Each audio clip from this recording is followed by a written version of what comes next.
To continue the exploration of Ruggero Deodato's filmography, his sole poliziesco, 1976's Live Like a Cop, Die Like a Man. Most of us now know of this film because it was mentioned in that rather appreciated commentary track which Edgar Wright and Quentin Tarantino recorded for Wright's film Hot Fuzz.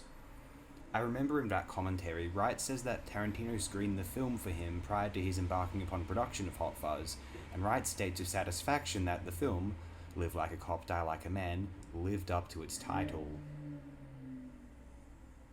The motorbike. That's actually quite apt for once in one of these videos. Live Like a Cop, Die Like a Man opens with an impressive motorcycle chase which winds up being quite possibly the finest sequence in the entire film. Yeah, preach, brother.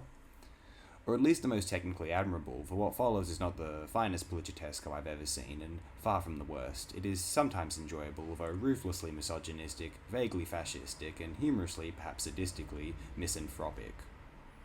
I'm not even necessarily someone who wants to relentlessly police the past for misalignment toward our contemporary ethical priorities, although the actions which take place in Live Like a Cop, Die Like a Man are particularly sordid.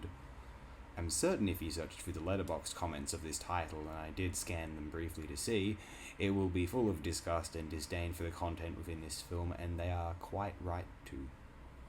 You won't find me heaping too much praise upon the letterboxd community, so do enjoy that while it lasts. A buddy cop film, essentially, except they get along tremendously throughout the entire film. No dramas, they share everything together. That is an insinuation.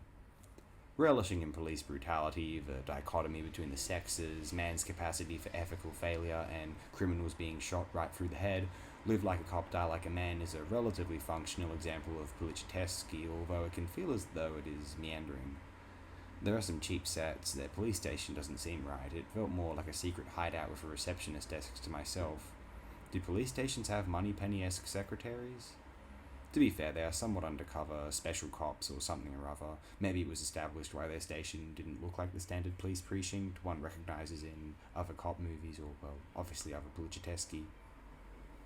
Some of the dialogue is egregious. Normally one watches a film with subtitles, it is almost expected that they might be reading some contemplative or philosophically inclined diatribes from a Bergman number or intimate conversations between searching souls in a Wong Kar-wai piece, but then some of this nonsense, I shake my head. It is fun to a degree, although I have seen better films from this genre. Perhaps there is a reason Deodato never sought to return to these cops and robbers productions. I suppose the gory horror films of his subsequent output really felt homely to him. Who knows? In any case, I'm out of details to share about Live Like a Cop, Die Like a Man from my own personal palette of filmmaking appreciation, although I hope I have sufficiently related the experience of it so one can know whether to explore or avoid the title in question. Hey, do enjoy yourselves. I hope everyone is as well as can be.